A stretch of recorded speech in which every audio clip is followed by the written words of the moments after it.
ಇವತ್ತು ನಾನು ಬೀನ್ಸ್ ಮತ್ತು ಮೊಳಕೆ ಕಾಳಿಂದು ಎರಡು ಮಿಕ್ಸ್ ಮಾಡಿ ಮಟನ್ ಸಾಂಬಾರು ಥರ ಮಾಡ್ತಾ ಇದ್ದೀನಿ ಗೈಸ್. ಈಗ ಇಂಗ್ರೀಡಿಯೆಂಟ್ಸ್ ತೋರಿಸ್ತಾ ಇದ್ದೀನಿ. ನಾನು 3 ಟೊಮಾಟೊ ತೊಗೊಂಡಿದ್ದೀನಿ, ಆಮೇಲೆ 2 ದಪ್ಪ ಆನಿಯನ್, ಬಿಗ್ ಸೈಜ್ ಆನಿಯನ್ನು, ಕೊಬ್ಬರಿ ಒಂದಿಷ್ಟು ತೊಗೊಂಡಿದ್ದೀನಿ, ಒಂದು 1/4 ಅಷ್ಟು ಬಟ್ಲಷ್ಟು ತೊಗೊಂಡಿದ್ದೀನಿ. ಅಂದರೆ ಇಬ್ಬರು ಲೆಕ್ಕದಲ್ಲಿ ಹೇಳ್ತಾ ಇರೋದು ನಾನು. ನಿಮ್ಮ ಮನೇಲಿ ಎಷ್ಟು ಜನ ಇರ್ತಾರೆ ನೋಡ್ಕೊಂಡು ಸ್ವಲ್ಪ ಹಾಕ್ರಿ.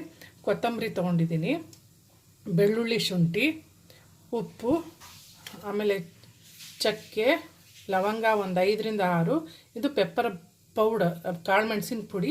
ಕಾಳು ಮೆಣಸಿದ್ರೂ ಒಂದು 8-10 ಹಾಕ್ಕೊಳ್ಳಿ.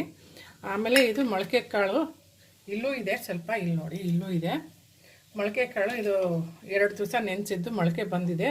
ಹಾಗೆ ಬೀನ್ಸ್ ಕೂಡ ತೊಗೊಂಡಿದ್ದೆ. ಎಲ್ಲನೂ ಮಿಕ್ಸ್ ಮಾಡೋದು ಜಾರಲ್ಲಿ. ಓಕೆ, ತೋರಿಸ್ತೀನಿ.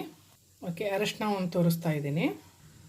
ಓಕೆ, ಇದಿಷ್ಟನ್ನು ಆ್ಯಡ್ ಮಾಡ್ತಿದ್ದೀನಿ.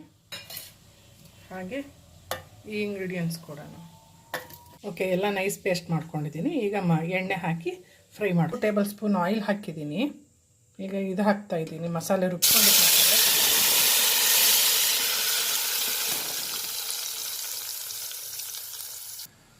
ಓಕೆ ಗೈಸ್, ನೋಡಿ ಎಲ್ಲ ಹಾಕಿದ್ದೀನಿ. ಈಗ ಹಸಿ ವಾಸನೆ ಕೂಡ ಹೋಗುತ್ತೆ.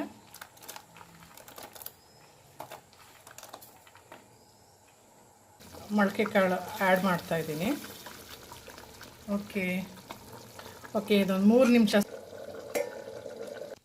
ಓಕೆ ಗೈಸ್, ಬೀನ್ಸ್ ಮೊಳಕೆ ಕಾಳಿನ ಸಾರು ರೆಡಿಯಾಗಿದೆ. ಮಟನ್ ಸಾರು ಥರ ಮಾಡಿದ್ದೀನಿ. ಇಷ್ಟ ಆದರೆ ಬೀನ್ಸ್ ಮತ್ತು ಮೊಳಕೆ ಕಾಳಿನ ಸಾರು ರೆಡಿಯಾಗಿದೆ. ಇಲ್ಲಿ ನೋಡಿ ಹೇಗೆ ಅನ್ನಿಸ್ತಾ ಇದೆ ಗೈಸ್. ಒಮ್ಮೆ ಮನೇಲಿ ಟ್ರೈ ಮಾಡಿ.